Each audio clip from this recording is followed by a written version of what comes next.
The United States military issues counterstrikes as Biden and the Department of Defense are saying we're not going to take this, as it feels like the United States is being attacked at multiple different fronts from Russia, China, and North Korea. And we're just fending them off here on almost on a daily basis. Take a look at what the Department of Defense had to say here. Here we go.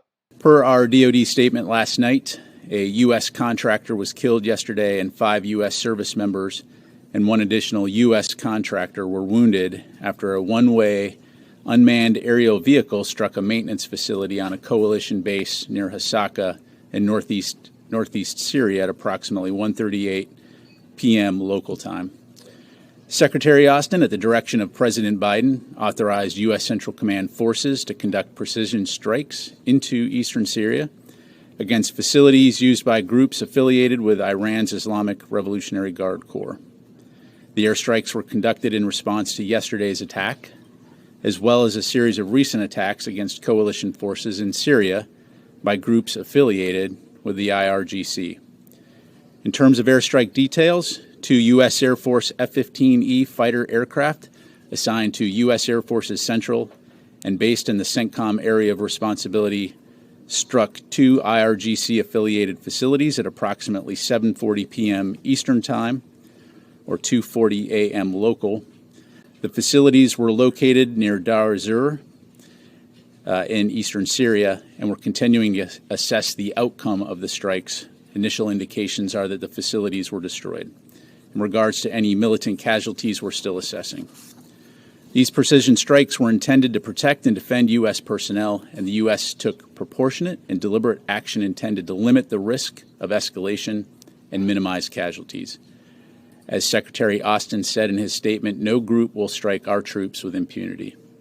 Again, Secretary Austin, along with the Department of Defense, offer our thoughts and prayers to the family and colleagues of the American contractor who was killed and with those who were wounded in the attack. Our forces deployed in Syria continue to conduct their important mission in support of the international coalition to ensure the enduring defeat of ISIS. Do you and the Department and the Secretary of Defense hold Iran responsible for the death of an American citizen? Look, we know that these groups are sponsored by Iran, so Iran certainly plays a role in terms of ensuring that this type of activity doesn't happen. So is Iran responsible for the death of an American citizen or not? Look, Iran certainly, again, backs these groups and by default, therefore, has a responsibility to ensure that they're not contributing to insecurity and stability, but clearly they continue to do that. Thank you. And so far, the number is up to at least 19 killed in the retaliatory strikes by the United States on Iran-linked groups in Syria. Here's what President Biden has to say. Make no mistake, the United States does not emphasize seek conflict with Iran, but be prepared for us to act forcefully, protect our people. That's exactly what happened last night. We're going to continue to keep up our efforts to counter terrorist threats in the region in partnerships with Canada and other members of the coalition to defeat ISIS. Biden also said at a news conference that, quote, the U.S. will act forcefully to protect Americans, and said here, quote, make no mistake, the United States does not, I emphasize, seek conflict with Iran, but be prepared for us to act forcefully to protect our people. And that the U.S. was not going to stop fighting the Islamic State group in the region. Now, this is a pivotal moment because countries like North Korea, Russia, and China are watching this very closely right now to see what provoking the United States, what type of response might happen here. Remember that Russia also just downed one of our drones here as well. Remember dumping the fuel over our drone, took it down. Remember that? Remember, we also had the Chinese spy balloon come over the United States, and then also other spy balloons or UFOs, unidentified flying objects, were shot down here over the United States. And then NORAD adjusted their settings here in the United States and over North America to identify these here going forward. So presumably we are now tracking these here in the United States and over North America, so we are aware of these more often. If you ask me, for the last decades, several years, they were probably not tracking these very, not very much. There were probably spy balloons going over the United States on a weekly or monthly basis, and they probably didn't know about most of them. That's why when they turned the settings up or adjusted the settings, all of a sudden that big news came out that oh, there's another one. Oh, there's another one. Oh, there's another one. Let's shoot them down. Let's shoot them down. Let's shoot them down. They were like all of a sudden there already because, well, they just started realizing they were there because of the tracking settings.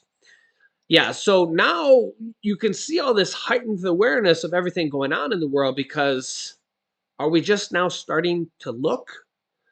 Yeah, and you can kind of see these major adversaries we got. We got now the Iran situation in Syria. We have North Korea, who's literally shooting rockets every day, warning the United States. They recently just said here, and I'll show you the headline so you can see it. Over 1.4 million North Koreans have, quote, volunteered to fight what they're calling the U.S. imperialists, according to state media. Yeah, now this is the actual size of their military. And the problem with, quote, volunteered is just like Russia, North Korea has a draft. Does North Korea have a military draft? All men over the age of 17 effectively have to enlist. They have to partake in constant enlistment rallies during which it is nearly impossible to refuse service. Russia has a similar rule where you have to, as you can see here, as in Russia, as of 2021, all male citizens aged 18 to 27 are subject to a conscription of 1 year of active military duty in armed forces. And it used to be 2 years ago. But you can see this recent article here. Russia could expand the draft age as soon as this spring because of a shortage of men and the losses they have taken. And they could be, making their draft expanded for longer. Who knows what Putin could do here? And at this point, at least the war in Ukraine is not going away anytime soon, as Russia says that they want land or else they're not going to have peace. Ukraine doesn't want to give up their land, and it doesn't look like there's a peaceful solution here anytime soon. Yeah, so you guys can let me know your thoughts here in the comments. I'll keep you up to date here. If you haven't yet, make sure to subscribe down below and click the bell icon so you don't miss out on new videos. It's completely free to do so. And if you appreciate these videos, don't forget to hit the like button for us. Here's some videos you should watch next. Here's some shocking news for people on SNAP, seniors, and Social Security. And here is a major announcement by the Fed that is going to affect millions of Americans. So click on one of those videos next. Thanks for watching, guys, and I will see you in the next video.